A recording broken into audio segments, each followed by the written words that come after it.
واتقال لها إنه في تشوهات معيّنة.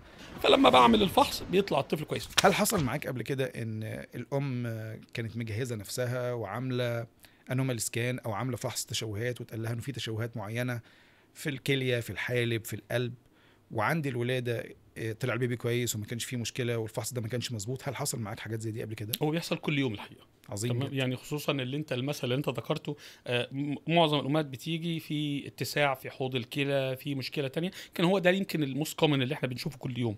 والحقيقة بييجي الطفل وبنعمل السونار وبيطلع الطفل الحمد لله طبيعي والأمور بتمشي كويس.